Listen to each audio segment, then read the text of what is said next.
If you don't know, Russell Westbrook is my favorite player of all time, and you probably know his history with his recent teams has not been really that pretty. With that in mind, I want to talk about 2024 and the Los Angeles Clippers. And this will be my final time ever mentioning the breakdown of that season, because I've been doing it so much throughout the regular season of this year, because I just can't let that go. If you have not paid attention to Westbrook and you just followed the media narrative, you will probably think, oh, well, after the Lakers, he was done for, right? But that was obviously not the case, because hell no. Even though I can agree that his Lakers stint was not the best, it was not entirely his fault, and I will stand by that. And I will just briefly mention that before we go to the next point. But like, bro, you gotta realize, if you put a point guard in the corner and expect him to be like this 40% three-point shooter, that just doesn't make sense. Now, the reason why the Denver Nuggets work, I'm not even gonna mention Denver at all in this video, but like, I have to say this. The reason why Jokic and Westbrook are working is because he's willing to let Westbrook at least direct some plays instead of just letting him be in the corner where he can't do anything. Don't take this as like a shot to LeBron James, because I'm not about to do that in this video. But this is more like a shot to the coaches in general for not really allowing Russ to direct some plays and actually let him thrive in his role with the Lakers. But that's besides the point. Okay, we will take that with a grain of salt. Okay, cool. That happened. Let's move on to the Clippers. And I was really excited. I wanted this. Put the ball in Westbrook's hands and he will cook. And it looked like from the beginning of the Clippers stint, it looked like they understood the assignment. T. Lue said, yes, I will give Westbrook the ball and we will just work through on him. His first game, this man had like 18 assists and 14 points, but it went to double overtime. One of my favorite games. I keep mentioning that, but like, go check that game out because that was so much fun to watch.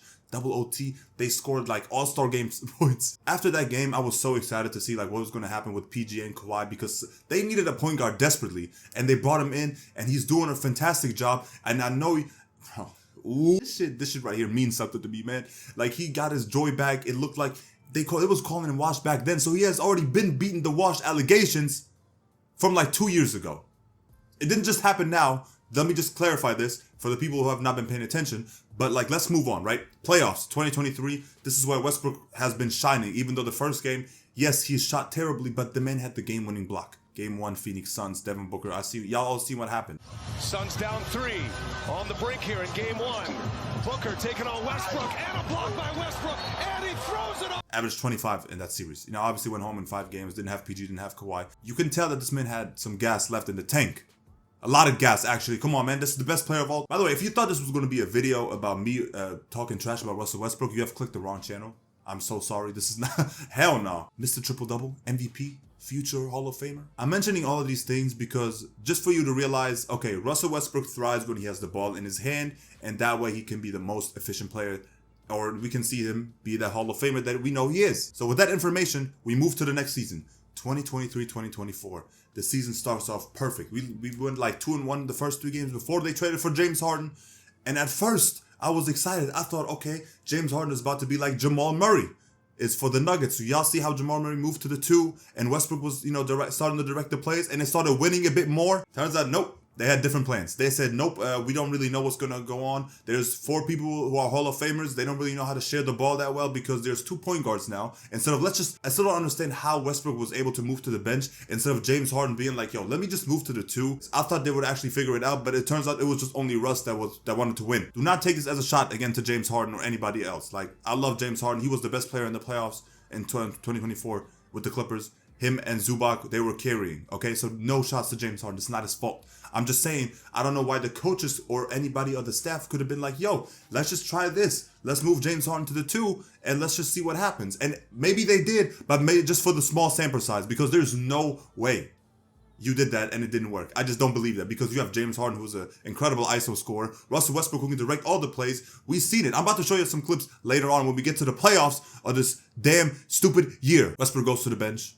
Everything is starting to flow a little bit. We go on like a 9-game winning streak, like December. Everything looked fun. Kawhi was healthy. Nothing to complain about, really nothing. But throughout the season, I would notice something that the coaching staff would do. They would not play Westbrook almost at all. Just randomly. Like, sometimes he would get 20 plus minutes and sometimes he would just get less minutes. And I don't understand. I let it slide because I was like, okay, that just means, maybe that day they weren't feeling him right now, but I don't know. But maybe, in the future, once we really need him, they're going to do that. Where was it at in 9 minutes? Now it is April 2024 and we are going to the playoffs against the Mavericks, which is, on paper, we should win. Even without Kawhi, I still believe that the Clippers could have won if they actually decided to run plays. Now, the reason why I think they lost is because, first of all, the effort was not there. The effort was not there at all. The defense, it was cool. I mean, you had Terrence Mann, who has now been traded, which is insane to me. Now, my theory for the playoffs was he's going to run his usual starting lineup, you know, without Kawhi putting in Coffee or whoever it was at that time. And then off the bench, let Russ direct some plays. Turns out I was so fucking wrong. I couldn't even... Now, at first, I wanted to do an entire series about going through each and every game and dissecting why the hell they lost. But I figured it would make more sense just do it in one video and not show you every single play, because that's genuinely what I did. This is Russell Westbrook's, I think, first touch of the entire game of the playoffs. And this is what I wanted from the beginning. This is what I thought this was going to happen. Okay, he's going to drive, going to attract the defenders, and then somebody's going to score. Another reason why I said that, you know, the Mavericks couldn't have won against the Clippers, because the defense from specific players like Westbrook is very, I feel like, underrated. Look at this. This is Kyrie Irving, the best player, I think, of all time. I mean, like, the best player in terms of just, like, skill. And in general, like, look at this. Like, this is not just one possession. This man was hounding everybody. Luka in the playoffs. I know he might have been fouling a little bit, but aren't y'all complaining that the game is not physical enough? So which one is it? The most obvious issue with Russell Westbrook's game is probably the shooting, which I agree with you. Sometimes it's just not there. But, like, what do you expect when you have him spotting up? I just don't understand this. And he's doing that now with Denver as well. The shot just wasn't falling in that series specifically, but I feel like he was getting spot up threes so many times. Smoothly just out-rebounded a whole center. Let's not talk about that. Let's talk about how he missed the shot. I'm not going to go through every play, but like there's some specific plays which I have to show you, like this. An ISO play against Luka Doncic. Understandable, Tilo likes to, you know, hunt mismatches. And like the ISO play in the playoffs, it makes sense. But like, bro, why are we doing this? Why aren't we just running plays? Why aren't we getting Luka? At least let him run through screens. Let him just do something. I never liked that style in the playoffs. And especially when you have two ISO scorers like that with PG and James Harden. Because then you have something like this. I know it's not the same situation, but just make that pass. Everybody is rotating and moving. That just, for me, is winning basketball. Okay, this will be the last clip I will show you from game one. And then just look at a couple of clips from the other games. But like, what am I watching right here? What is this play? This is a play, a grenade to Westbrook. Westbrook gets subbed in, and the first play is immediately in the corner, and we get a coffee three that's a miss. How do you expect a player like Westbrook to thrive like this? When the entire regular season, you have been making sure that, okay, he's getting the ball. You have basically done a 180 from the last season to this, which makes zero sense. That is why I never understood that decision to put Westbrook in the corner for so long in the playoffs. And the craziest thing, y'all, let me play out this clip from Tilu's press conference after the Game 5 loss and then go into Game 6, which we ultimately lost. And I got to do a better job of getting me in better situations. So why the fuck were you playing PJ Tucker over Russell Westbrook in Game 6? And Russell Westbrook only played 9 minutes where he did nothing. Does that excuse his garbage performance? Fuck no, it does not. It does not excuse anything. But what is this system that he's been used? What the fuck are we watching? This is so weird to me, because this is like if you put Steph Curry as a center.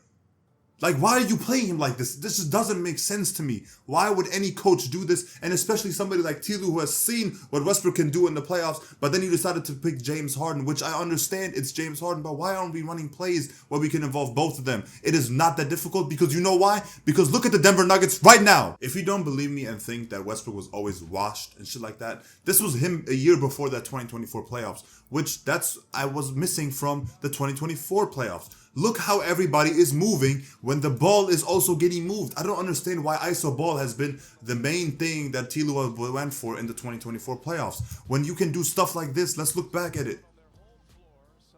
You see how when you... This shit just seems so simple that I feel like I'm being stupid. Like, I'm being gaslit by Tilo and whoever the training staff was. This is not a diss to y'all, but what the fuck are y'all doing? Do I think that the Mavs had a great game plan? Of course. They took away so many of his options. But I mean, what options do you have when somebody's doing an ISO and then pass you the ball so you can drive, but then nobody's moving? I'm not going to show you the entire game, but come on, y'all. Game 6, this is the game where he only played 9 minutes. Guess what? Where he's at? In the fucking corner. Like, I don't understand. Now, I'm not saying you should not run James Harden plays with Westbrook and stuff like this, because the real main focus and the issue that I have is, why is not Westbrook getting the ball up and James Harden is in that corner? You tell me why. You think this dude Maxi Kleber was going to be this much in the paint if it was James Harden instead of Russell Westbrook there? No. Let me just tell you what will happen right here. This will be Westbrook guarded by Kyrie, right? Boom. He passes to PG. You think, bro, Maxi Kleber, you would not be there. Paul George open layup, or else he would pass it out to Powell, and he didn't. He tried to pass it to Westbrook, he got fouled. I'm not just cherry picking clips to make Westbrook look good and the others look bad, because like I said before, James Harden was undoubtedly the best player of the playoffs. But Westbrook on defense has been really good, except for this time. I looked at every possession. This was probably the only time he fell asleep on defense, which resulted into a 3.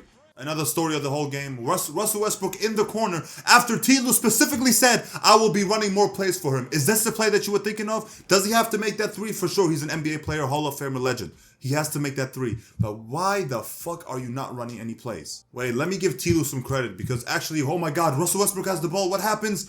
Ball movement. Is this player's moving? Is that what happens? He gets fouled? This is not a coincidence. You have been seeing the clips. Unless I'm proven otherwise, somebody please prove me wrong. If I'm not really seeing the game, maybe I'm missing a matchup, and that's why Tilo is not really making Westbrook bring the ball up. But like every time he is, usually, you know, so I would say like 80% of the time, there's obviously some turnovers, which people have been amplifying for so many years. And I feel like his turnovers are bad.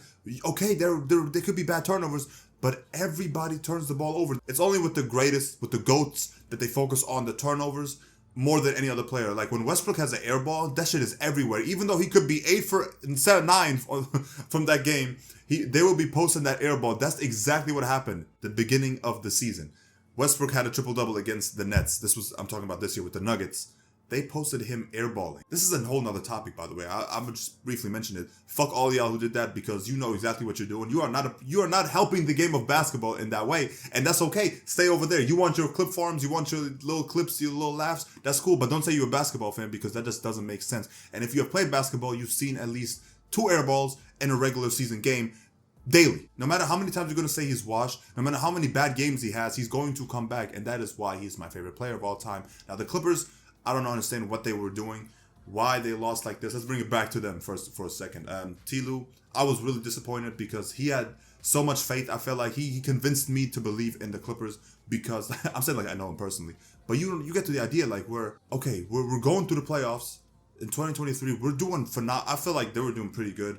Obviously, it was against the Phoenix Suns with KD and Devin Booker and Chris Paul as well, which played pretty good. And that game, was it game 4 or game 5, where he hit that turnaround shot from the baseline? That was an insane shot. I love that.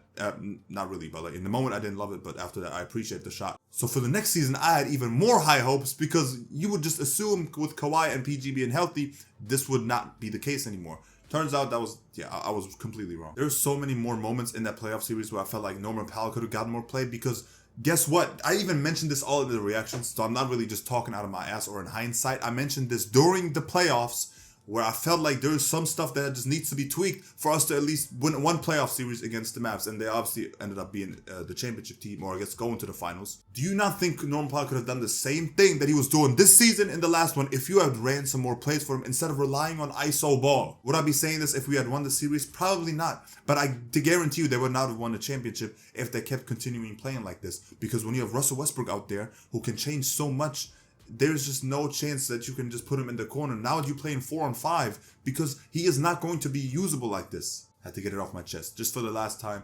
9 minutes, Tilo. Really? 9 minutes? They played PJ Tucker over him. And what do you remember from that game? When PJ Tucker played, what do we all remember? That's right. That highlight of Kyrie cooking the shit out of him, bro.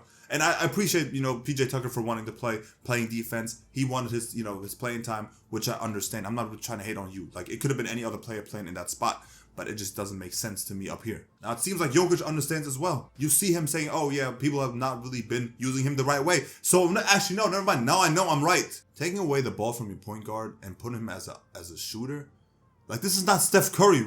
Even though, yes, I do think the three-point percentage has to be up. I hate that too. You know I do. But he can still shoot it though. Like I feel like if he just has the ball in his hands, like his attributes grow. Like, I don't know. This is not rocket science to figure out. Like I don't want to sound like I'm repeating myself a million times. That's why this is going to be the video where I'm going to be laying that to rest. No more Clippers talk after this. And this is no shade to any players, PG, Kawhi, or like James Harden. Like y'all were phenomenal for the Clippers. I mean, Kawhi still is, and James Harden is still. But this is just, the system in it was not good. It was never really meant to win. And maybe, I don't know, in the future, maybe they come out in the podcast and be like, yep, this is what went wrong, and that, and this, that, and the third. There's one game, obviously, that probably sticks out the most. It's that one game where he went 0 for 7 and got ejected. I gotta say this again. Westbrook has to make these corner shots. But It's just, he had nothing to do with that play. It's 4 and 5. Oh my God, this is all I wanted. Look how open Harden is. And of course, everybody remembers this clip. Yes, sir, he was going for the ball. I'm not saying that Westbrook should get the ball every possession, but the plays he's been doing when he has the ball, or like at least let everybody else move around. I think that's enough now. Hopefully you understand my points, and maybe I just didn't come off as a hater entirely because I was rooting for that team, and you all know it if you have watched the videos. Actually don't. They're a bit cringe now. This actually, I cannot watch my previous videos, but that's besides the point. Finally, a video that's not a reaction video, you know what I'm saying? I want you to realize, okay, Westbrook is not washed. For this man is 36 and he's doing pretty good numbers with the Nuggets right now. And, you know, with this All-Star break being over, he's going to come back from injury. Give him a couple of games. Don't even try to, they're going to do it. They're going to do it. He's going to have a game where he's going to be getting back to his groove and they're going to post his stats. Are y'all watching the game for stats? Because if it's about stats, why do people then say he's a stat patter if you're watching the stats? If you think Russell Westbrook truly is a stat patter, you have no idea what you're talking about. Oh, but there are clips where he's literally stealing the rebound from Steven Adams. And guess what Steven Adams was doing? Why do you think Steven Adams was letting Russ get that rebound? One, because, okay, we know Russ wants a triple-double. That's cool, though. That's every other player as well. You can find different clips of people stat padding in today. Steven Adams would let him get the rebound, so he would sprint to the paint so Westbrook could zoom that motherfucker, right? Go look it up. Go look at the way they scored and everything like this. Because when you give Westbrook the ball, guess what? Everybody else has to react from the defensive side of the other team. So shut up before you make stupid takes. Even though I make pretty stupid takes as well, but I will take them back. I feel like people have just lost accountability. Like, bro, what is going on? Nico, you traded Luka Doncic. Oh my God, I could not even imagine being a Mavs fan. Do not just rely on stats because there's plenty of people in the NBA who are pretty much underrated because of their stats. This was my rant about the Clippers for the last time. This feels like I was in those rage rooms where you like break everything, just like get that anger out because I've been mentioning too many times and I felt like I just had to make this video to make it clear. Let me know what y'all think. Maybe I was overreacting, maybe I wasn't, but I feel like if that would happen to your favorite player, you would probably react the same. Let's be honest, that's just all I have to say. Like, just show love to players, bro. Just let's not. Why do we focus on the negative so much? Because it just brings you views. That's why. No. Anyway, I love y'all. I'm seeing you on the next one. And do not forget, it is still, by this time of the recording, Denver in 6.